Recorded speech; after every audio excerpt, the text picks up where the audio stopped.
शीत युद्ध का दौर, कोल्ड वॉर एरा, हम सीरीज पढ़ रहे हैं। आपकी पॉलिटिकल साइंस के फर्स्ट चैप्टर की सीरीज चल रही है ये। अब तक के लास्ट टॉपिक्स में हमने शीत युद्ध क्या है, वो किस प्रकार से उसका दायरा बढ़ा था, दायरे से मैंने आपको बता दिया था जहां जहां उसके घटनाक्रम घटित हुए थे। उसकी क्यूबा मिसाइल संकट जो उसका चरम बिंदु था, ऐसी घटना जहां पर इन दोनों की सेनाएं, इन दोनों महाशक्तियों की सेना एक दूसरे के सामने आकर डट गई थी, ये सब हम पढ़ चुके थे। आज हम पढ़ेंगे गुटनिरपेक्षता की नीति का शीत युद्ध में क्या रोल रहा, या बोल सकते हैं हम भारत की राजनीति गुटनिरपेक्षता के द्वारा शीत युद्ध पर क्या क्या प्रभाव पड़े, क्या क्या उस पर प्रभाव हुए। शीत युद्ध मैंने आपको बता दिया था दोनों महाशक्तियों के मध्य था, सोवियत संघ और यूएसए एंड यूएसएसआर, सोवियत संघ और अमेरिका के मध्य में इस तनावपूर्ण स्थिति को अन्य जो इनके साथ जुड़ रहे थे वो बढ़ा रहे थे। क्या उड़ रहे थे? बढ़ा रहे थे। वो राष्ट्र, जो राष्ट्र इनके साथ धीरे धीरे जुड़ते जा रहे थे और वो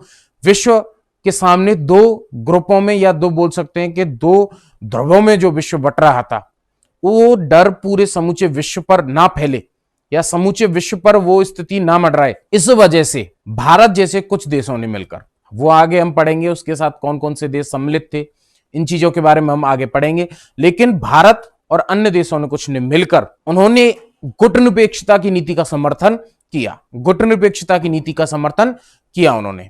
गुटनिरपेक्षता क्या थी मैंने आपको बता दिया। गुटनिरपेक्षता से आशय बस एक ही चीज ये है कि महाशक्तियों के गुटों से अलग रहने की नीति, महाशक्तियों के गुटों से अलग रहने की नीति, ना कि अंतरराष्ट्रीय स्तर पर जो ये मामला चल रहा था उससे अलग रहने की, उससे अलग रहने की नीति नहीं थी ये। बस महाशक्तियों के गुटों में इनको शामिल नहीं होना था, उन गुटों से अलग होकर उस स्थिति को समाप्त करने के लिए, उस स्थिति को कम करने के लिए उन्होंने ये कार्य किया था। गुटनिरपेक्षता के द्वारा शीत युद्ध की स्थिति को कम किया गया था या समाप्ति की ओर अग्रसर किया गया था, हम ये चीजें बता सकते हैं। आप शीत युद्ध की शुरू से जो सीरीज चल रही है हमारी, इन चीजों को आप अगर समझना चाहते हैं तो शुरू से उन सीरीज को देखें, आपके अच्छे से समझ में आएगा कि गुटनिरपेक्षता क्या है, इसकी अहम भूमिका। यदि आप यहां से देखेंगे तो ये चैप्टर का बीच है, बोल सकते हैं बीच, जो मीडियम टर्निंग पॉइंट बोल सकते हैं आप इसको, ये आपको डायरेक्टली समझ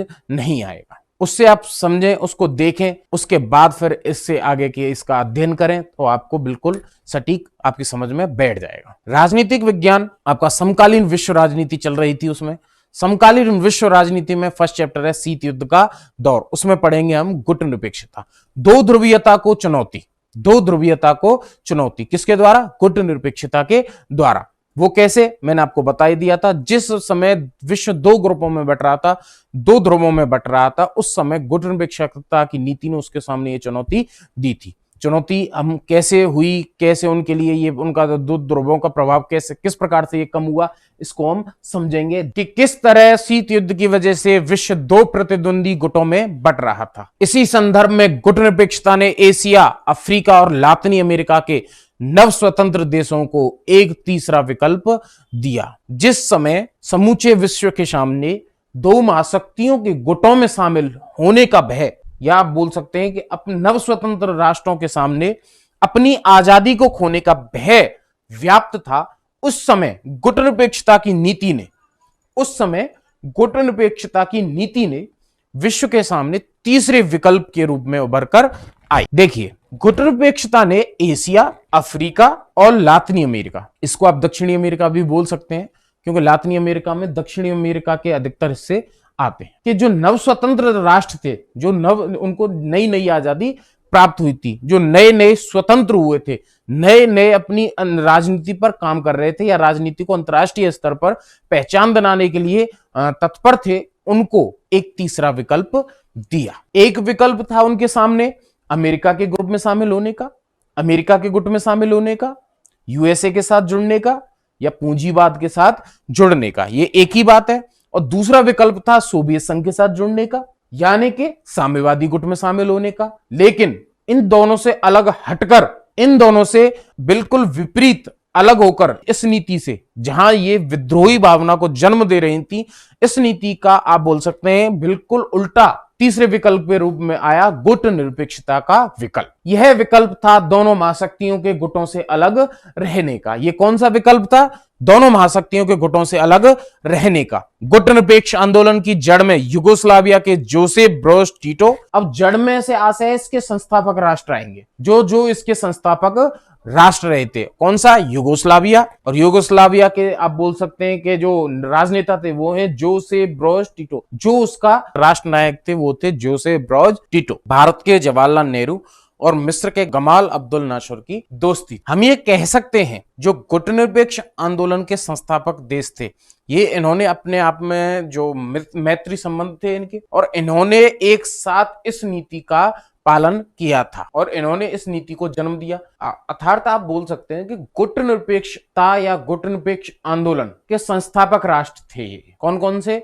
युगोस्लाविया के जोसेफ ब्रोज टिटो, भारत के जवाहरलाल नेहरू और मिस्र के थे गमाल अब्दुल नासर। इनमें हालांकि गुटनिरपेक्ष आंदोलन के संस्थापक राष्ट्र 5 माने जाते हैं, लेकिन मुख्य थे यही युगोस्लाविया के जोसेफ ब्रोज टिटो, भारत के जवाहरलाल नेहरू और मिस्र के गमाल अब्दुल नासिर। इन तीनों ने सन 1956 में एक सफल बैठक, अब एक बैठक हुई 1956 में, 1956 में एक सफल बैठक हुई थी। जिस कार्य के लिए यह बैठक की गई थी वो सक्सेस हो गई थी। इंडोनेशिया के सुकर्णो और घाना के वामे एनक्रूमा ने इनका जोरदार समर्थन किया।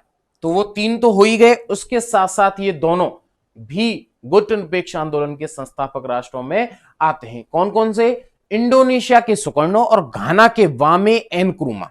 घाना के वामे एनक्रूमा ये पांचों के पांचों गुटनिरपेक्ष आंदोलन के संस्थापक राष्ट्र कहे जाते हैं। ये 5 नेता गुटनिरपेक्ष आंदोलन के संस्थापक कहलाए। इन 5 देशों ने गुटनिरपेक्ष आंदोलन के आप बोल सकते हैं संस्थापक की थी। इन्होंने फॉर्म किया था उसको, गुटनिरपेक्ष आंदोलन को, इन 5 राष्ट्रों को। हालांकि बाद में उसके साथ अन्य राष्ट्र भी जुड़ते गए। हालांकि गुटनिरपेक्ष आंदोलन के साथ अन्य राष्ट्र भी जुड़ते गए। जैसा मैंने आपको बताया था कि नाटो जो था मिलिट्री अलायंस, अमेरिका के द्वारा, यूएसए के द्वारा जो चलाया गया था, वो वर्तमान में भी प्रासंगिक है। उसी प्रकार से गुटनिरपेक्ष आंदोलन भी वर्तमान में प्रासंगिक है और धीरे धीरे इसने ग्रोथ करके सदस्य संख्या बढ़ाता गया था। समय के साथ इसमें सदस्य संख्या बढ़ती गई। देखिए, पहला गुटनिरपेक्ष सम्मेलन सन 1961 में बेलग्रेड में हुआ था। 1961 में बेलग्रेड में हुआ था, इसका शिखर सम्मेलन हुआ था। यह सम्मेलन कम से कम 3 बातों की परिणति था। यह सम्मेलन, इसमें 3 बातों का रिजल्ट रखा गया था, 3 बातों की परिणति था। ये जो पहला शिखर सम्मेलन हुआ था, कहां हुआ था? बेलग्रेड में हुआ था। कौन सी जगह हुआ था? बेलग्रेड में। और कब हुआ था? 1961, 1961 के। 3 बातों की परिणति था, इसमें दे रखी है फर्स्ट, इन 5 देशों के बीच सहयोग। जिस प्रकार से अमेरिका और सोवियत संघ ने मिलिट्री अलायंस चलाए थे अपने मध्य कोऑर्डिनेट रखने के सहयोग के लिए, उसी प्रकार से इन्होंने पहली शर्त यही रखी थी कि इन 5 देशों के बीच क्या रखना होगा? सहयोग की भावना का जन्म होगा या सहयोग रखना होगा। है शीत युद्ध का प्रसार और इसके बढ़ते हुए दायरे को कम करना। गए अंतरराष्ट्रीय फलक पर बहुत से नव स्वतंत्र अफ्रीकी देशों का नाटकीय उदय। हम बोल सकते हैं नाटकीय उदय क्यों कहा गया है इसमें कि अंतरराष्ट्रीय फलक पर, अंतरराष्ट्रीय स्तर पर जो नव स्वतंत्र राष्ट्र थे उनको एक अच्छी पहचान दिलाना। नाटकीय उदय से इससे आशय यह है कि जिस समय ये महाशक्तियां अपने अस्तित्व के लिए या अपने अस्तित्व के वर्चस्व के लिए युद्ध कर रही थी, उसी समय इन 5 राष्ट्रों ने एक ऐसी नीति आई जिसमें बहुध्रुवीय सत्ता का केंद्र था, या बोल सकते हैं बहुध्रुवीय विश्व कल्पना का केंद्र था।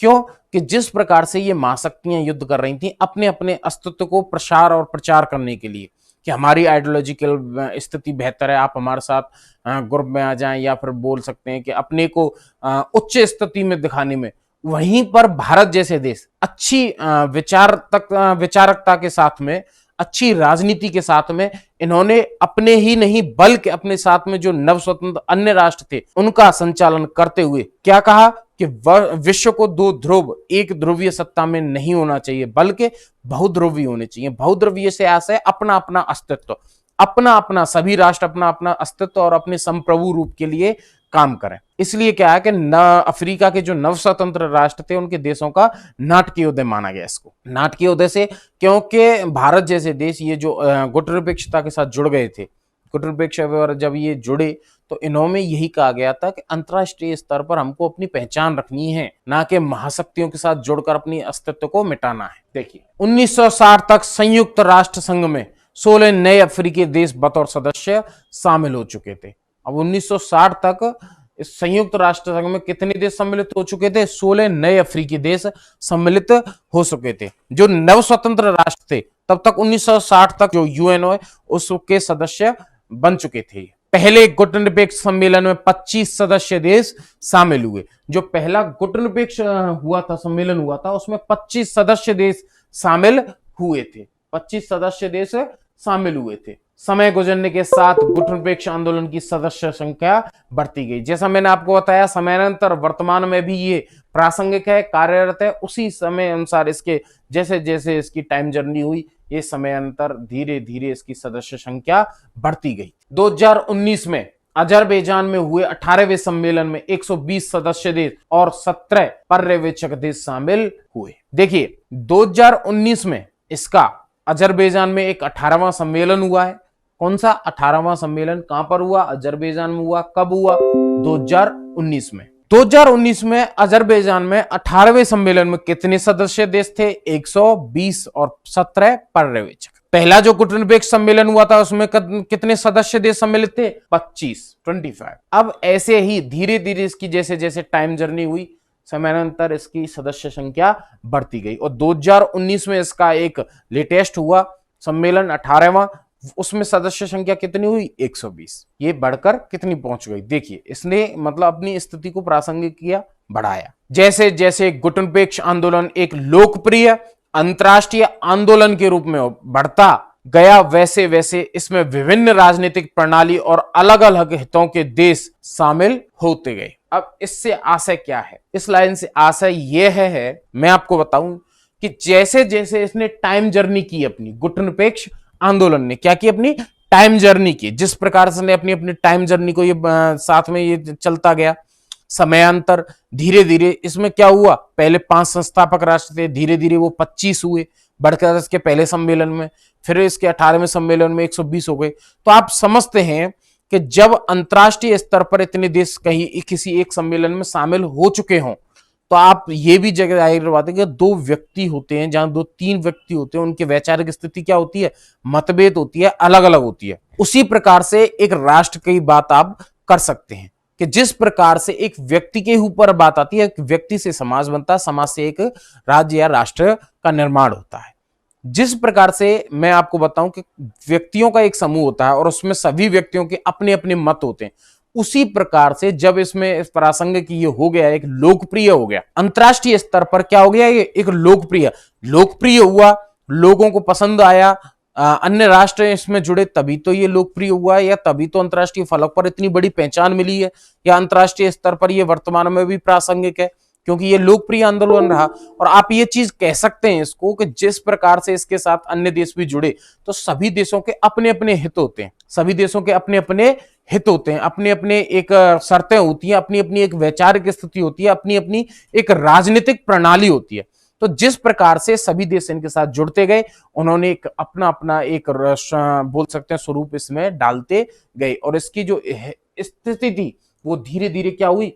बदलती चलेगी, धीरे धीरे वो बदलती चलेगी। इसमें दिया हुआ है जिस प्रकार से जैसे जैसे गुटनिरपेक्ष आंदोलन एक लोकप्रिय अंतरराष्ट्रीय आंदोलन के रूप में बढ़ता गया, वैसे वैसे इसमें विभिन्न राजनीतिक प्रणाली और अलग अलग हितों के देश शामिल होते गए। उसी प्रकार से इसमें जब देश चले गए, अपने अपने हित साध्य किए सबने, और इसमें अलग अलग शर्तें जुड़ती गई, अलग अलग नीतियां बनती गई, उसी प्रकार से ये समयानंतर धीरे धीरे इसमें परिवर्तन आया। और वो परिवर्तन किस रूप में आया, किस स्थिति में आया?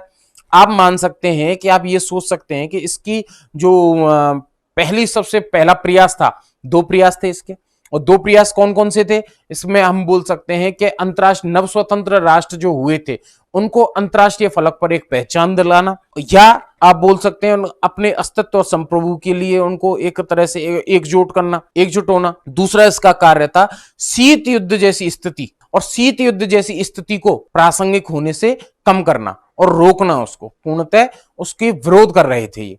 तो ये कार्य थे, लेकिन धीरे धीरे इसके स्वरूप में जिस प्रकार से बदलाव आया, ये समयानंतर ये बदलता चला गया। उसमें क्या क्या बदलाव हुआ ये हम अब देखेंगे इससे आगे। इससे गुटनिरपेक्ष आंदोलन के मूल स्वरूप में बदलाव आ गया। इसका मूल स्वरूप क्या था, मैंने अभी आपको बताया है कि इसका मूल स्वरूप था शीत युद्ध की स्थिति के प्रचार प्रसार को कम करना, आपस में सहयोग करना। तो इसका जो शीत युद्ध से रिलेटेड था, शीत युद्ध आज के डेट में तो लागू है नहीं, शीत युद्ध की स्थिति तो काफी पहले सालों पहले खत्म हो गई। तो ऐसे करके हम ये चीजें सोच सकते हैं, देख सकते हैं कि इसके मूल स्वरूप में क्या आया, बदलाव आया, चेंजमेंट हुए, कुछ नए नए राष्ट्र जोड़े, सभी ने अपना हित साध्य किया, नई नई शर्तें जुड़ी, नई नई राजनीतिक प्रणाली जुड़ी इसके साथ में। इसी कारण गुटनिरपेक्ष आंदोलन की सटीक परिभाषा कर पाना कुछ मुश्किल है। आप इससे बोल सकते हैं इसकी जो सटीक परिभाषा है वो हम नहीं कर सकते। वास्तव में यह आंदोलन है क्या, इसकी डेफिनेशन है क्या, दरअसल यह आंदोलन क्या नहीं है क्या, इसके एवज में दरअसल ये क्या नहीं है, यह बताकर इसकी परिभाषा करना ज्यादा सरल है।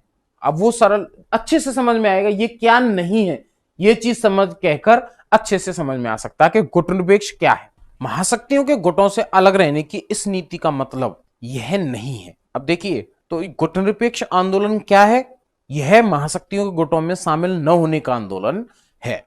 और इस नीति में शामिल न होने का मतलब जो आप है, यह नहीं है कि इस आंदोलन से जुड़े देश अपने को अंतर्राष्ट्रीय मामलों से अलग थलग रखते हैं। इस नीति का मतलब यह नहीं है कि अंतर्राष्ट्रीय स्तर पर अलग थलग खुद को कर लिया जाए या रखा जाए, या तटस्थता का पालन करते हैं। तटस्थता से आशय होता है किसी चीज से दरकिनार हो जाना, किनारा कर लेना, किसी चीज से किनारा कर लेना। तटस्थता होती है किसी चीज से किनारा कर लेना। और गुटनिरपेक्षता का मतलब पृथकतावाद नहीं है। पृथक होता है किसी चीज से बिल्कुल अलग हो जाना, पृथक हो जाना, किसी चीज से बिल्कुल अलग हो जाना, पृथक हो जाना। तो गुटनिरपेक्षता की नीति इन गुटों से अलग होने की तो नीति है, लेकिन अंतर्राष्ट्रीय स्तर पर खुद का तटस्थता और पृथकतावाद की नीति नहीं है। पृथकतावाद का अर्थ होता है, अब पृथकतावाद का अर्थ क्या है, अपने को अंतर्राष्ट्रीय मामलों से काट कर रखना, मींस काट कर रखना, बिल्कुल अलग रखना। 1787 में अमेरिका में स्वतंत्रता की लड़ाई हुई थी। अब ये जो काट कर रखना, इसका एक उदाहरण दिया जा रहा है, बल्कि ये चैप्टर का वो हिस्सा ही है वैसे होने को तो, लेकिन ये पृथकतावाद का मीन्स समझाने के लिए ये आपको टॉपिक से जोड़ा गया है। 1787 में अमेरिका में स्वतंत्रता की लड़ाई हुई थी, फ्रीडम वॉर हुआ था अमेरिका में। इसके बाद से ही पहले विश्व युद्ध की शुरुआत तक अमेरिका ने अपने को अंतर्राष्ट्रीय मामलों से अलग रखा था।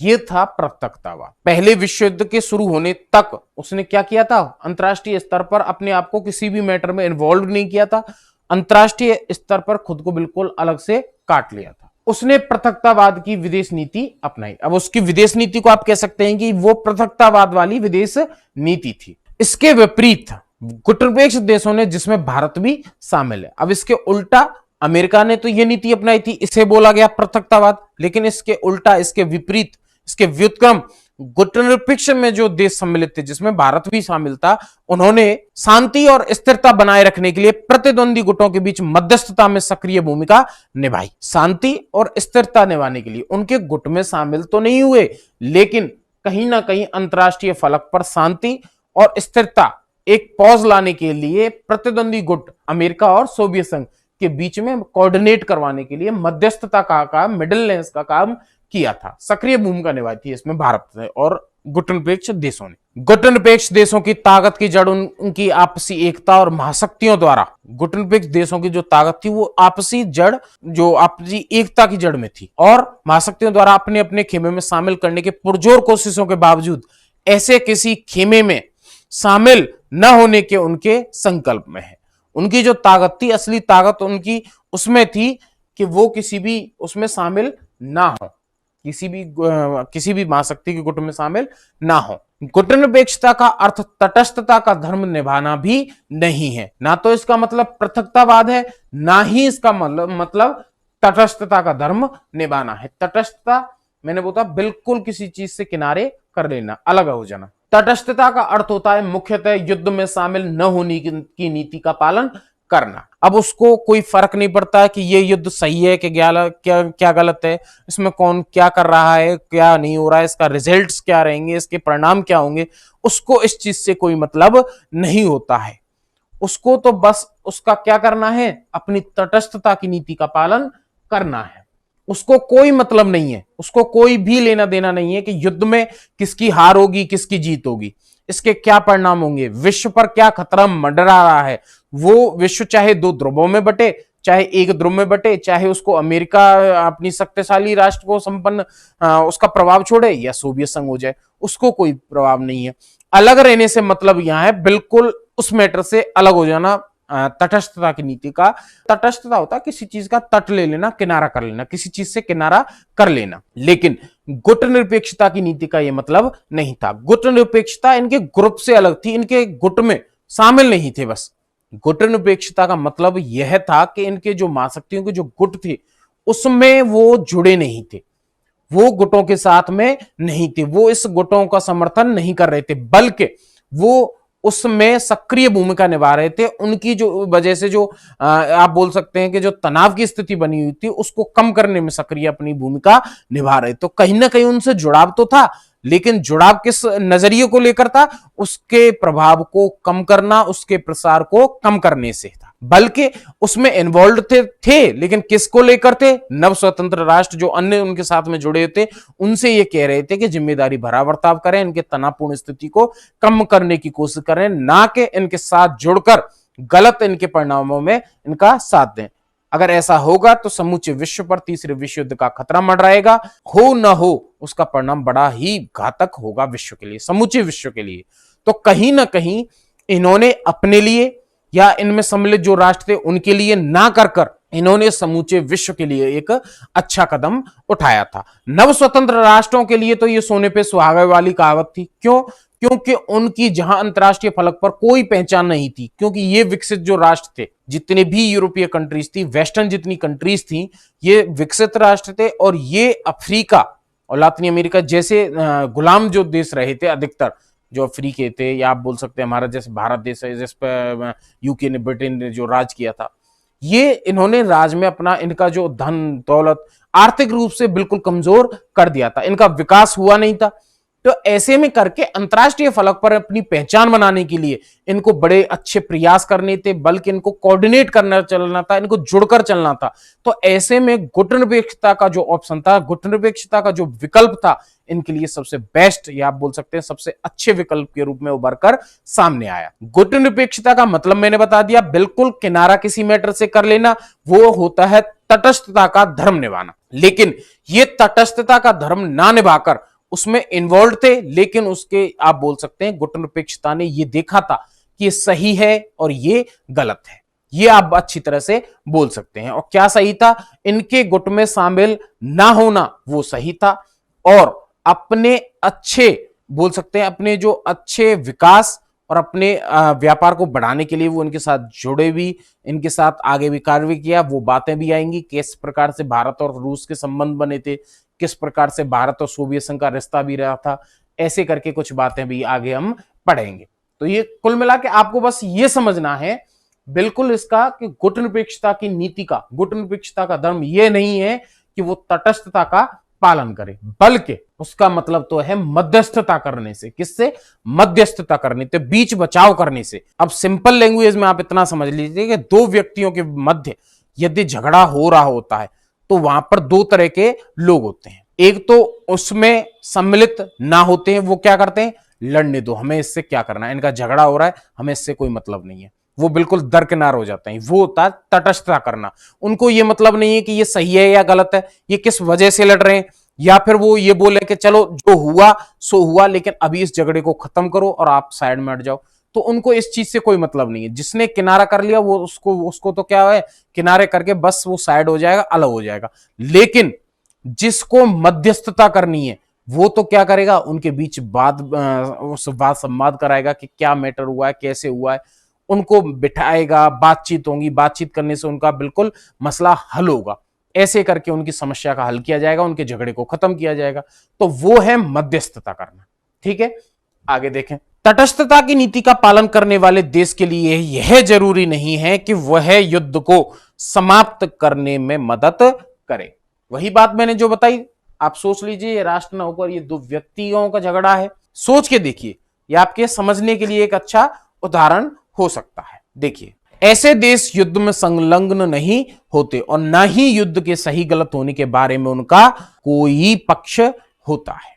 जो ये दो देश होते हैं उनका इसको लेकर कोई भी पक्ष नहीं होता है। दरअसल कई कारणों से गुटनिरपेक्ष देश, जिसमें भारत भी शामिल है, युद्ध में शामिल हुए। अब आप बोल सकते हैं कुछ कारण ऐसे भी हैं जिसमें वो युद्ध में शामिल माने गए, और वो कैसे, देखिए। इन देशों ने दूसरे देशों के बीच युद्ध को होने से टालने के लिए काम किया। अब युद्ध में शामिल किस प्रकार से हैं, आप बोल सकते हैं वो शांति के लिए प्रयास कर रहे थे। इन देशों ने दूसरे देशों के बीच, जो इनके साथ जुड़े थे, महाशक्तियों के साथ जो जुड़े थे, उनके बीच युद्ध को होने से टालने के लिए काम किया है और हो रहे युद्ध को अंत के लिए प्रयास किए हैं। शीत युद्ध की जैसी स्थिति बनी थी उसको खत्म करने के लिए भी प्रयास किए हैं। नव अंतरराष्ट्रीय आर्थिक व्यवस्था, नव अंतरराष्ट्रीय आर्थिक व्यवस्था। अब गुटनिरपेक्षता क्या थी, कैसे हुई, ये चीजें हमने समझ ली।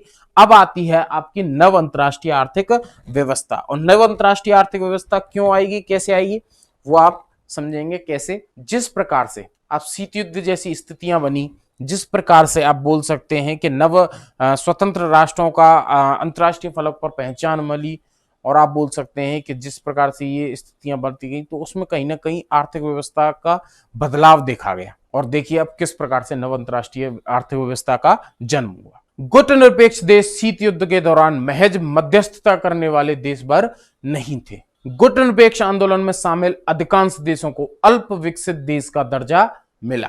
देखिए, जो गुटनिरपेक्ष आंदोलन था उसके जो अधिकतर जो देश थे उनको अल्प विकसित देश का दर्जा मिला था, जो कि विकसित नहीं थे, कम विकसित थे, क्योंकि अधिकतर देश नव स्वतंत्र हुए थे, नई नई आजादी प्राप्त हुई थी, तो उनका विकास तो संभव नहीं हो पाया था। इन देशों के सामने मुख्य चुनौती आर्थिक रूप से और ज्यादा विकास करने तथा अपनी जनता को गरीबी से उबारने की थी।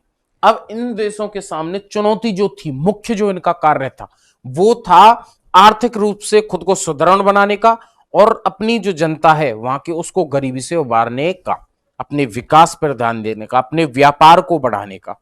नव स्वतंत्र देशों की आजादी के लिहाज से भी आर्थिक विकास महत्वपूर्ण था। नव स्वतंत्र जो देश है उनकी आजादी के लिए आर्थिक किसी भी, आप ये चीज समझ के चलिए, देखिए, नव स्वतंत्र देशों की आजादी के लिहाज से भी आर्थिक विकास महत्वपूर्ण था। वो क्यों आर्थिक विकास इसलिए महत्वपूर्ण था, आप ये चीजें समझ के चलिए।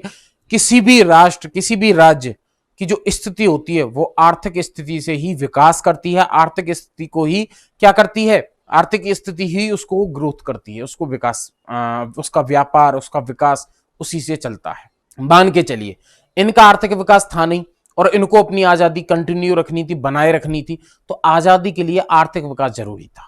क्यों, क्योंकि कहीं ना कहीं आर्थिक रूप से इनको विकसित देशों पर डिपेंड रहना पड़ता था। आर्थिक रूप से इन, आप बोल सकते हैं जो विकसित जो देश थे, जो विकसित जो राष्ट्र थे, उन पर इनको डिपेंड रहना पड़ता था, उन पर निर्भर थे। ये अपने व्यापार के लिए कर्जा लेना पड़ता था, अपने देश के लिए कर्जा लेना पड़ता था, किसी भी कार्य के लिए। जब कर्जा अधिक स्थिति में ये लेंगे तो आप समझ रहे कहीं ना कहीं गुलामी का डर वो मंडराता है, क्योंकि कर्जा देता कौन था, विकसित राष्ट्र, और उन्होंने कहीं ना कहीं इन पर राज किया था, उन्होंने कहीं ना कहीं इनको गुलाम बनाए रखा था।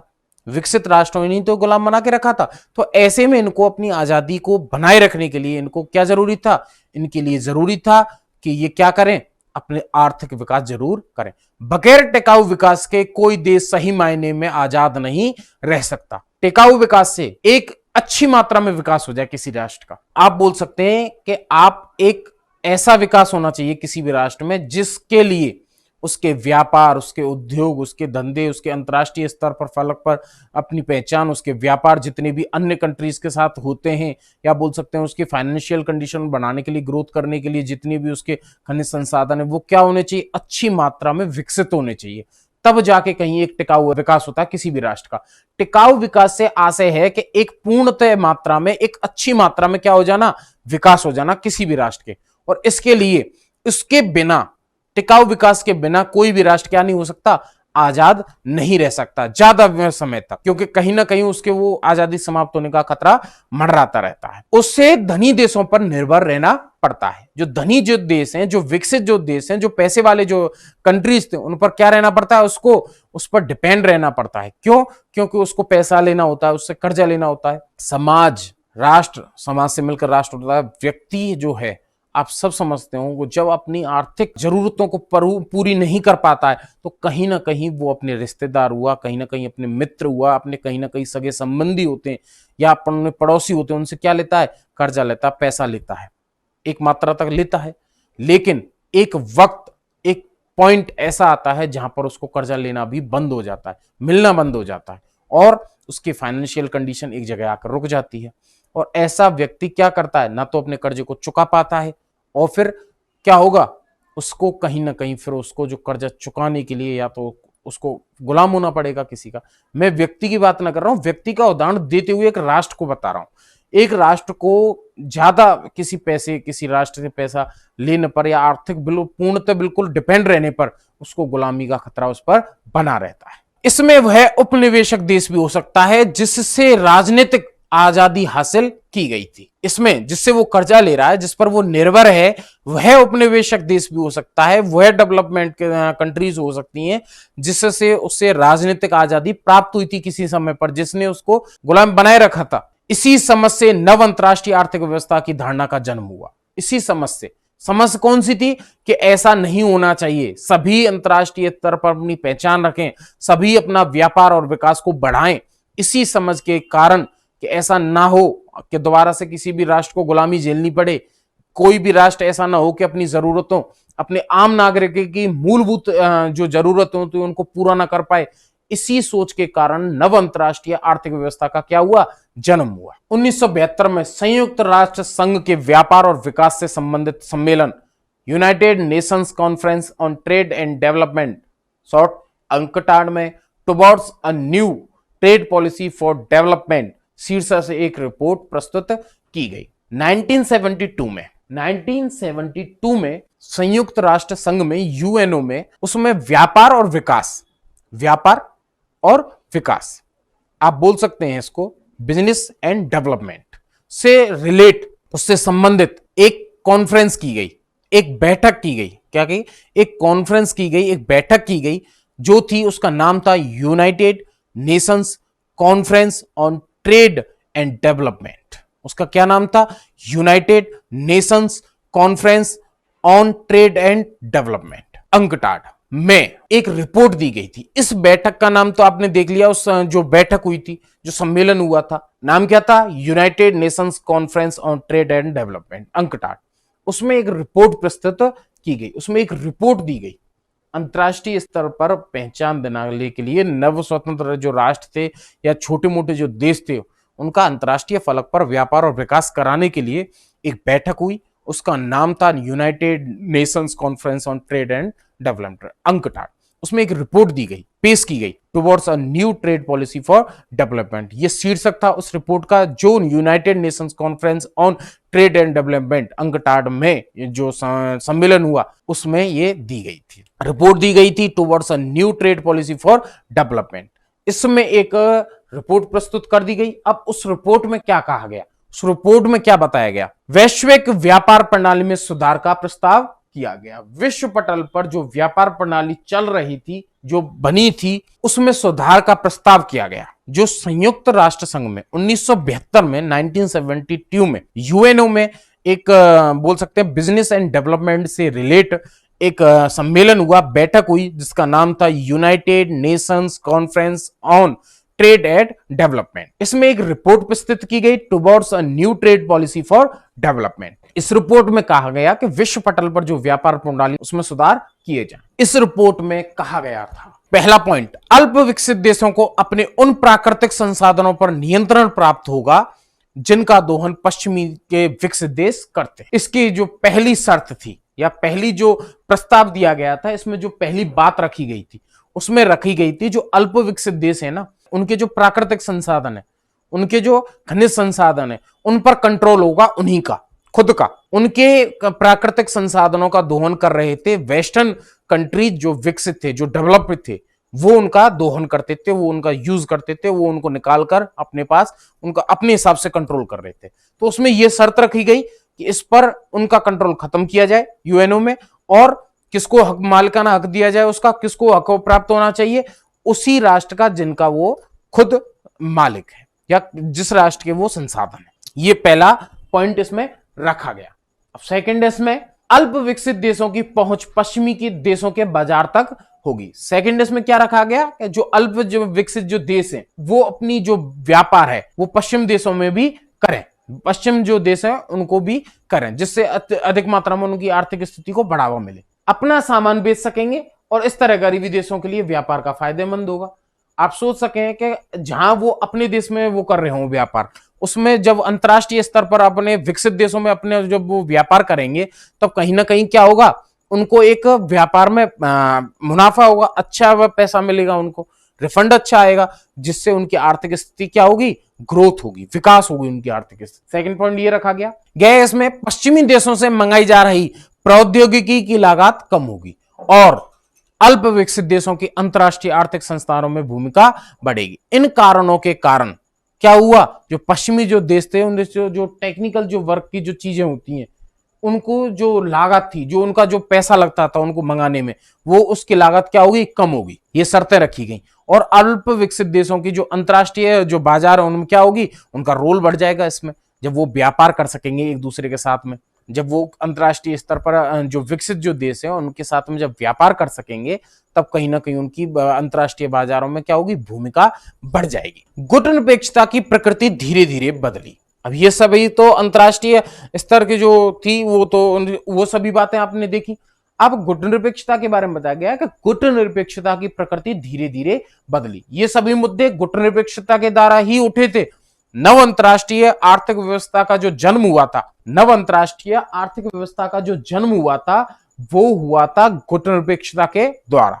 किसके द्वारा, गुटनिरपेक्षता के द्वारा। और उसकी प्रकृति को धीरे धीरे बदला जा रहा है। आप सोच के चलिए, आर्थिक मुद्दे आ गए उसमें, तो धीरे धीरे कहीं ना कहीं उसकी क्या हुई, जो उसकी प्रकृति थी, जो उसका मूल स्वरूप था, वो धीरे धीरे बदल गया। इसमें आर्थिक मुद्दों को अधिक महत्व दिया जाने लगा। गुटनिरपेक्षता की प्रकृति धीरे धीरे क्यों बदली, क्योंकि उसमें आर्थिक जो मुद्दे थे उनको अधिक महत्व दिए जाने लगा था। बेलग्रेड में हुए पहले सम्मेलन 1961, बेलग्रेड में जो शिखर सम्मेलन हुआ था, इसका प्रथम सम्मेलन हुआ था 1961 में, उसमें आर्थिक मुद्दे ज्यादा महत्वपूर्ण नहीं थे। उस समय आर्थिक मुद्दे ज्यादा महत्वपूर्ण नहीं थे, ज्यादा जरूरी नहीं थे आर्थिक मुद्दे उसमें, ना ही आर्थिक मुद्दे उसमें ज्यादा उठाए गए थे। सन 1970 के दशक के मध्य तक आर्थिक मुद्दे प्रमुख हो उठे। अब आर्थिक मुद्दे कब तक प्रमुख हुए, 1970 के दशक में। इसके परिणाम स्वरूप गुटनिरपेक्ष आंदोलन आर्थिक दबाव समूह बन गया। अब गुटनिरपेक्ष आंदोलन क्या बन गया, आर्थिक दबाव समूह, फाइनेंशियल प्रेशर वो बन गया, उसको ग्रुप बन गया, वो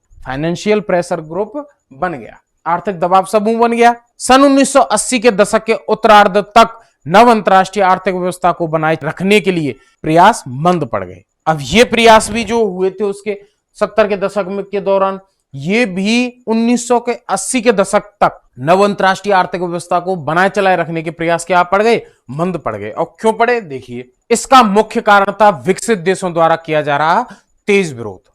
अब जो विकसित जो देश थे वो इसका तेज विरोध कर रहे थे, और क्यों कर रहे थे ये बताने की जरूरत नहीं है। क्यों, क्योंकि अल्प विकसित जो देश थे वो उनकी भूमिका बढ़ रही थी अंतरराष्ट्रीय स्तर पर।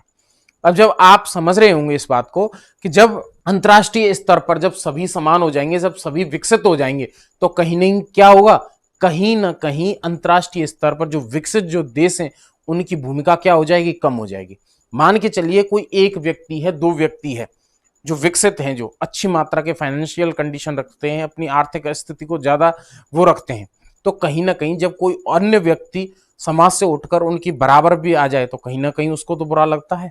ये मानवीय नेचर है, या आप बोल सकते हैं मानवीय व्यवहार है ये। और राष्ट्रीय स्तर पर इस तरह की पहचान बनाना, जो अल्प विकसित थे, जो नव स्वतंत्र थे, तो कहीं ना कहीं जो विकसित देश थे उन्होंने क्या, उसका कड़ा विरोध किया। उन्होंने कड़ा विरोध किया कि ऐसा नहीं होना चाहिए, इस जो ये नीतियां आ रही थी अंतर्राष्ट्रीय नव अंतर्राष्ट्रीय आर्थिक व्यवस्था का जो जन्म हो रहा था, इसका पुरजोर विरोध किसने किया? जो विकसित देश थे उन्होंने इसका पुरजोर विरोध किया। विकसित देश एक सुर में विरोध कर रहे थे, जितनी भी डेवलपमेंट कंट्रीज डेवलप कंट्रीज थी वो एक स्वर में एक साथ विरोध कर रहे थे इसका, जबकि गुटनिरपेक्ष देशों को इस विरोध के बीच अपनी एकता बनाए रखने के लिए जी तोड़ मेहनत करनी पड़ रही थी। गुटनिरपेक्षता के देशों ने जो ये मुद्दा उठाया था उसको बनाए रखने के लिए जी तोड़ मेहनत करनी पड़ रही थी। इस वजह से ये प्रयास क्या पड़ गए? मंद पड़ गए। भारत और शीत युद्ध। अब पढ़ेंगे हम भारत और शीत युद्ध की भूमिका का आकलन, कि मतलब शीत युद्ध में भारत की क्या भूमिका रही। अब तक हम पढ़ रहे थे गुटनिरपेक्षता की क्या भूमिका थी शीत युद्ध में, लेकिन अब पढ़ेंगे हम भारत की क्या भूमिका रही शीत युद्ध में। शीत युद्ध को लेकर भारत की क्या क्या विचारधारा थी, क्या क्या विचार थे उसके, क्या क्या उसने प्रयास किए थे, ये चीजें हम पढ़ी थी अब तक। और अब पढ़ेंगे हम शीत युद्ध में भारत की भूमिका। सोवियत संघ से शीत युद्ध के दौरान क्या संबंध थे भारत के, अमेरिका के साथ कैसे कैसे रिलेशंस रहे, हालांकि जिससे हमारे ज्यादा अच्छे मधुर संबंध रहे या फिर जिसके साथ में जो जो समझौते हुए, जो जो बातें हुई, इन बातों के बारे में इसमें थोड़ा बहुत बताया गया है। हालांकि शीत युद्ध को लेकर भारत की जो नीति थी वो आप सबको पता है कि कैसी थी, उसकी गुटनिरपेक्षता की नीति। लेकिन भारत भी नव स्वतंत्र राष्ट्र था और उसके जो प्रमुख जो हित थे, उसके जो वास्तविक जो हित थे, वो अपने विकास और व्यापार को बढ़ाने को लेकर थे, अपनी देश की विकसित मात्रा को ग्रोथ करने में थे। ये सोच सकते हैं कि अपने विकास को ध्यान देने में था, ना कि एक लीडरशिप पे, कि कहीं ना कहीं गुटनिरपेक्षता का संस्थापक राष्ट्र मानते हैं आप उसको, वो लीडरशिप कर रहा था सभी समूचे विश्व पर, लेकिन वो कहीं ना कहीं उसके हित साध्य भी कर रही थी, क्योंकि एक भारत है जो एक लीडर के रूप में उभर रहा था। ऐसे करके हम शीत युद्ध के दौरान भारत की भूमिका का आकलन पढ़ेंगे। अभी देखिए, गुटनिरपेक्ष आंदोलन के नेता के रूप में, गुटनिरपेक्ष आंदोलन के नेता के रूप में शीत युद्ध के दौर में भारत ने दो स्तरों पर अपनी पहचान बनाई, भूमिका निभाई। एक स्तर पर भारत ने सजग और सचेत रूप से अपने को दोनों महाशक्तियों के खेमेबंदी से अलग रखा। अब इसका जो फर्स्ट जो काम था, आप बोल सकते हैं, मैंने आपको बताया कि दो तरह से उसने अपनी भूमिका निभाई थी। उसने पहला क्या किया, इनकी जो खेमेबंदी हो रही थी, इनकी जो ग्रुपबाजी हो रही थी, गुटबाजी हो रही थी, सजग और सचेत रूप से उनको तरीके से क्या किया, ऐसा डील किया कि दोनों के गुटों से क्या रहा, अलग रहा। वो किसी के गुट में भी शामिल नहीं रहा, वो बिल्कुल अलग रहा इन दोनों के गुट से। ये पहला इसने काम किया। दूसरा क्या था इसका, देखिए, दूसरा था इसका, दूसरे भारत ने उपनिवेशों के चंगुल से मुक्त हुए नव स्वतंत्र देशों को महाशक्तियों के खेमेबंदी में जाने का या फिर खेमे में जाने का पुरजोर विरोध किया। भारत की नीति न तो नकारात्मक थी और ना ही निष्क्रियता। निष्क्रियता इसको नहीं बोल सकते क्योंकि वो सक्रिय रूप से इसमें इन्वॉल्व था, सक्रिय रूप से उसमें शामिल था। और नकारात्मक इसलिए नहीं बोल सकते, नेगेटिव उसको इसलिए नहीं बोल सकते क्योंकि वो कहीं ना कहीं सार्थक रूप से एक सकारात्मक ऊर्जा के साथ में विश्व पटल पर शांति के लिए प्रयास कर रहा था। नेहरू ने विश्व को याद दिलाया कि गुटनिरपेक्षता को कोई पलायन की नीति नहीं है।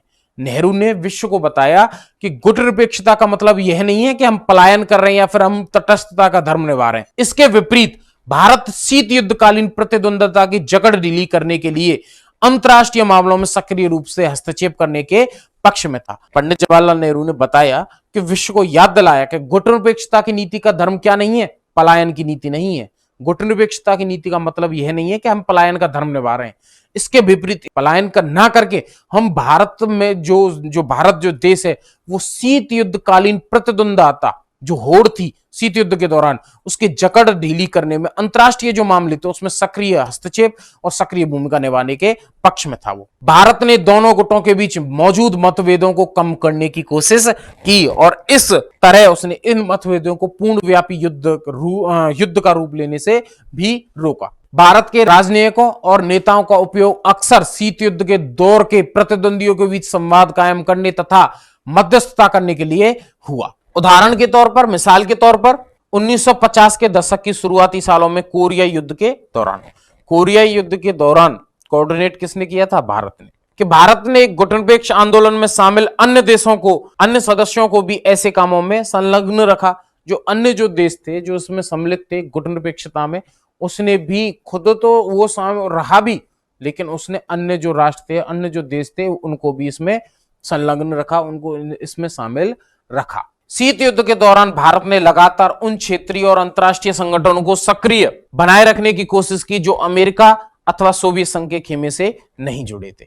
अब उसने ये काम भी किया, लेकिन शीत युद्ध के दौरान उसने जो भारत ने उन क्षेत्रीय और अंतर्राष्ट्रीय संगठनों को सक्रिय बनाए रखने की कोशिश की जो अमेरिका और सोवियत संघ से जुड़े नहीं थे। वो जो जुड़े नहीं थे उनको भी उसने क्या रखा, सक्रिय बनाए रखा, क्या बने रहे, अपना अस्तित्व बनाए रखें। नेहरू ने स्वतंत्र और परस्पर सहयोगी राष्ट्रों के एक सच्चे राष्ट्रकुल के ऊपर गहरा विश्वास जताया जो शीत युद्ध को खत्म करने में ना सही नेहरू थे, जो उन्होंने स्वतंत्र और परस्पर सहयोगी राष्ट्र के एक सच्चे राष्ट्रकुल गुटनिरपेक्षता के ऊपर उन्होंने एक ऊपर गहरा विश्वास जताया। और जो अन्य जो राष्ट्र थे, जो स्वतंत्र थे, जो इनके गुट में सम्मिलित नहीं थे और जो सहयोग कर रहे थे गुटनिरपेक्षता का, उस पर एक गहरा विश्वास जताया। और चाहे वो शीत युद्ध को खत्म करने में ना सही बल्कि उसकी जकड़ ढीली करने में ही सकारात्मक भूमिका निभाई। उसने इसकी सकारात्मक भूमिका, इसकी जो जकड़ थी, उसकी जो प्रमुख जो आप बोल सकते हैं उसको कम करने में तो उसकी भूमिका रही। कुछ लोगों ने माना कि गुटनिरपेक्षता अंतर्राष्ट्रीय का एक उदार आदर्श है। कुछ लोगों ने यह भी माना कि गुटनिरपेक्षता अंतर्राष्ट्रीय स्तर पर एक उदार आदर्श है, एक अच्छा उदारात्मक एक आदर्श के रूप में उभरा है। लेकिन यह आदर्श भारत के वास्तविक हितों से मेल नहीं खाता। अब ये लीडरशिप, ये जो गुटनिरपेक्षता का मामला, ये उसके वास्तविक जो हित थे उनसे मेल नहीं खाता था। उसके वास्तविक हित क्या थे? अपने आर्थिक विकास पर ध्यान देना, अपने समग्र विकास पर ध्यान देना, अपने व्यापार को बढ़ावे पर ध्यान देना, अपने देश की स्थिति को ग्रोथ करना, इन ये वास्तविक हित थे। लेकिन इससे मेल नहीं खाता। यह बात ठीक नहीं है कि गुटनिरपेक्षता की नीति ने कम से कम दो तरह से भारत का प्रत्यक्ष रूप से हित साधन किया। अब दो तरह से क्या है? गुटनिरपेक्षता की नीति भारत का हित साध्य भी करती है प्रत्यक्ष रूप से। कैसे? पहली बात तो यह है कि गुटनिरपेक्षता के कारण भारत ऐसे अंतर्राष्ट्रीय फैसले और पक्ष ले सका जिससे उसका हित सस्ता हो, न कि महाशक्तियों और उनके खेमे। अब इसकी पहला उसका फायदा, गुटनिरपेक्षता की नीति से पहला फायदा भारत के लिए क्या हुआ कि गुटनिरपेक्षता के द्वारा अंतर्राष्ट्रीय स्तर पर उसने ऐसे ऐसे फैसले ले लिए कि उसका खुद का हित सदरा था, न कि उसके महाशक्ति और उनके खेमे का। जैसे कि उदाहरण के तौर पे मैंने आपको बता दूं, लीडर से एक लीडर के रूप में उभर के आया वो, ऐसे कई फायदे हुए उसको। दूसरे, जो भारत हमेशा इस स्थिति में रहा कि महाशक्ति उसके एक महाशक्ति उसके खिलाफ जाए तो वह दूसरी महाशक्ति के करीब आने की कोशिश करे। अब दूसरा फायदा क्या था कि कहीं ना कहीं यदि अगर वो इनके गुट में शामिल हो जाता तो एक महाशक्ति के साथ होता और एक महाशक्ति का क्या करता, खिलाफत हो जाती। लेकिन भारत ने दोनों का फायदा उठाए रखा। वो कैसे? दोनों ने ऐसे उठाकर वो इस स्थिति में रहा था कि यदि एक स्थिति उसके ज्यादा खिलाफ हो जाती या फिर उसको आप बिल्कुल अंगेस्ट हो जाती तो कहीं ना कहीं वो दूसरी महाशक्ति के साथ अपना जुड़ाव कर लेता, करीब हो जाता। अगर भारत को महसूस हो कि महाशक्तियों से कोई उसकी अनदेखी कर रहा है या अनुचित दबाव डाल रहा है तो वह दूसरी महाशक्ति की तरफ अपना रुख कर सकता था।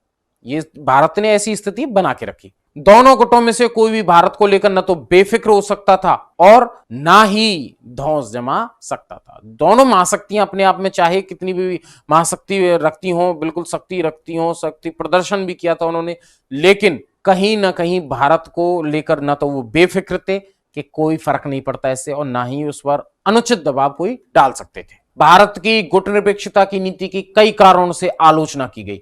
अब जहां इसकी तारीफ हुई, जहां इसकी अच्छाइयां हुई, वहीं इसकी बुराई करने वाले भी रहे। वो कैसे? देखिए कि भारत की गुटनिरपेक्षता की नीति सिद्धांत विहीन है, और कहा जाता सिद्धांत विहीन है, उसका कोई सिद्धांत है जो इसके सिद्धांत हैं वो अच्छी मतलब बोल सकते हैं आप बिल्कुल अच्छे नहीं साबित हो सकते। कहा जाता है कि भारत अपने राष्ट्रीय हितों को साधने के नाम पर अक्सर महत्वपूर्ण अंतर्राष्ट्रीय मामलों पर कोई सुनिश्चित पक्ष लेने से बचता रहा। अंतर्राष्ट्रीय स्तर पर उसने कोई सुनिश्चित एकदम क्लियरली कोई फैसला नहीं लिया। क्लियर फैसला तो ये होता कि मैं अमेरिका के साथ हूं, मैं सोवियत संघ के साथ हूं, लेकिन वो इस चीज से बचता रहा। ये आलोचकों का तर्क है। आलोचकों का दूसरा तर्क है कि भारत के व्यवहार में स्थिरता नहीं रही और कई बार भारत की स्थिति विरोधाभासी रही। उसने दोनों महाशक्तियों का विरोध भी जताया। महाशक्तियों के खेमों में शामिल होने पर दूसरे देशों की आलोचना करने वाले भारत में स्वयं सन 1971 के अगस्त में सोवियत संघ के साथ मित्रता की संधि पर हस्ताक्षर किए। अब इसमें हुआ क्या? आलोचकों ने यह भी कहा कि जो महाशक्ति जो खेमे में शामिल, कहां तो वो हो नहीं रहा था, और कहीं जो आलोचना करने वालों उन्होंने यह भी कहा कि कि 1971 में जब आपको मैं बता दूं, बांग्लादेश के टाइम पर सोवियत संघ ने एक हमारी मदद की थी, सोवियत संघ हमारी मदद के लिए आगे आया था। तो इसमें यह कहा गया था कि सोवियत संघ के साथ एक मित्रता की संधि पर हस्ताक्षर कर लिए हैं। देखिए, विदेशी पर्यवेक्षकों ने इसे भारत का सोवियत खेमे में शामिल होना माना। जब पाकिस्तान के साथ कोई वॉर चल रही थी, ईस्ट पाकिस्तान अब का बांग्लादेश, इसको लेकर जब वॉर चल रही थी, बांग्लादेश की आजादी को लेकर जब एक युद्ध हुआ था भारत और पाकिस्तान के बीच में, और जो स्थितियां तनावपूर्ण रही, उस समय सोवियत संघ ने हमारी मदद की और दोनों ने मैत्रीपूर्ण व्यवहार दिखाया था। तो इसको सोवियत खेमे में शामिल होना माना था। किसको? भारत को। भारत की सरकार का दृष्टिकोण यह था कि बांग्लादेश संकट के समय उसे राजनयिक और सैनिक सहायता की जरूरत, जो भारत, और असली मुद्दा क्या था कि भारत को मदद चाहिए थी बांग्लादेश के संकट के समय और सैनिक सहायता चाहिए थी। यह संधि से संयुक्त राज्य अमेरिका सहित अन्य देशों से अच्छे संबंध बनाने से नहीं रोकती। ये जो संधि थी वो किसी से अच्छे संबंध बनाने से नहीं रोकती थी। हमें मदद चाहिए थी तो हम मदद ये जो ले रहे थे, ये कोई अच्छे संबंध बनाने में ही एक प्रमुख कदम था। गुटनिरपेक्षता की नीति शीत युद्ध के संदर्भ में पनपी थी। जो ये गुटनिरपेक्षता की नीति शीत युद्ध के टाइम पर पनपी थी, या शीत युद्ध के वक्त पर एक उभर कर सामने आई थी। सन 1990 के दशक की शुरुआत में शीत युद्ध का अंत और सोवियत संघ का विघटन हो गया। अब 1990 के दशक की शुरुआत में 1990 में आप बोल सकते हैं कि शीत युद्ध समाप्त हो गया और सोवियत संघ का क्या हो गया? विघटन हो गया। वो विघटित हो गया, उसका विभाजन हो गया, वो टूट गया, उसमें जो राष्ट्र सम्मिलित तो वो अलग अलग हो गए। इसके साथ ही एक अंतर्राष्ट्रीय आंदोलन और भारत की विदेश नीति को मूल भावना के रूप में गुटनिरपेक्षता की प्रासंगिकता तथा प्रभावकारिता में थोड़ी कमी आई। अब इसके समाप्त होते, ये शीत युद्ध के टाइम पर पनपी थी, शीत युद्ध के समय आई थी उभर कर, और जब ये समाप्त हो गया तो धीरे धीरे ये कम प्रासंगिक हो गई, कम इसके प्रभाव जो था उसमें कमी आ गई। बहरहाल गुटनिरपेक्षता में कुछ आधारभूत मूल्य और विचार शामिल हैं। इस समय क्या हुआ है? कुछ आधारभूत, इसके जो जिस समय ये उभर के आया था उसके कुछ मूल्य हैं और कुछ अन्य विचार भी इसमें शामिल है। गुटनिरपेक्षता इस बात की पहचान पर टिकी है कि उपनिवेशक की स्थिति से आजाद हुए देशों के बीच ऐतिहासिक जुड़ाव है, और यदि ये देश साथ आ जाएं तो एक सशक्त ताकत बन सकते हैं। जो इसका मूल स्वरूप है वो ये है कि जो ऐतिहासिक स्तर है उस पर जो गुलाम जो देश रहे थे उस पर उपनिवेशक जो देश थे उन्होंने राज किया था, और ये क्या है, एक साथ जब इनको नव स्वतंत्र, जब ये आजादी प्राप्त हो चुकी है तो कहीं ना कहीं इनका इतिहास जुड़ा हुआ है, ऐतिहासिक जुड़ाव है इनका, और ये एक साथ रहे तो एक सशक्त ताकत बन सकते हैं। गुटनिरपेक्षता का आशय है कि गरीब और विश्व के बहुत छोटे देशों को भी महाशक्ति का पिछलग्गू बनने की जरूरत नहीं है। गुटनिरपेक्षता से आशय वर्तमान में यह है कि जो गरीब है, जो राष्ट्र है, जो विश्व के छोटे देश हैं, उनको भी महाशक्ति का पिछलग्गू बनने की जरूरत नहीं है, उनको महाशक्ति के पीछे लगने की जरूरत नहीं है, महाशक्ति के आइडियोलॉजिकल के स्थिति को फॉलो करने की जरूरत नहीं है। वो एक अपना संप्रभु और खुद का अस्तित्व रख सकते हैं। ये देश अपनी स्वतंत्र विदेश नीति अपना सकते हैं, जरूरी नहीं वो महाशक्तियों के हिसाब से ही अपने विदेश नीति को चलाएं, ये खुद की स्वतंत्र विदेश नीति अपना सकते हैं। यह आंदोलन मौजूदा असमानताओं से निपटने के लिए वैकल्पिक विश्व व्यवस्था और बनाने और अंतर्राष्ट्रीय व्यवस्था को लोकतंत्र धर्मी बनाने के संकल्प पर भी टिका हुआ है। मौजूदा समय में ये जो मौजूदा असमानता है, वर्तमान में जो मौजूदा असमानताएं बनी हुई हैं, इससे निपटने के लिए वैकल्पिक विश्व व्यवस्था पर विकल्प के रूप में बनाने के लिए और अंतर्राष्ट्रीय व्यवस्था पर लोकतंत्र धर्मी बनाने के लिए संकल्प पर यह टिका हुआ है। अपने आप में ये विचार बुनियादी महत्व के हैं। ये जो विचार हैं बुनियादी महत्व रखते हैं, बुनियादी महत्व, और शीत युद्ध की समाप्ति के बाद भी प्रासंगिक है। जो ये विचार हैं ये शीत युद्ध के समाप्ति के बाद भी प्रासंगिक है, वर्तमान में भी ये क्या है? प्रासंगिक है। मैंने आपको बताया था कि एक तो नाटो चल रहा है वर्तमान में, और वर्तमान स्थिति में गुटनिरपेक्षता भी प्रासंगिक है। और वही आपने पढ़ा भी था कि 2019 में अजरबैजान में इसका 18वां सम्मेलन हुआ था, जिसमें 120 देश शामिल हुए थे और 70 पर्यवेक्षक देश शामिल थे। इसका लेटेस्ट हुआ है वर्तमान में 2019 में हुआ था, 18वां सम्मेलन था,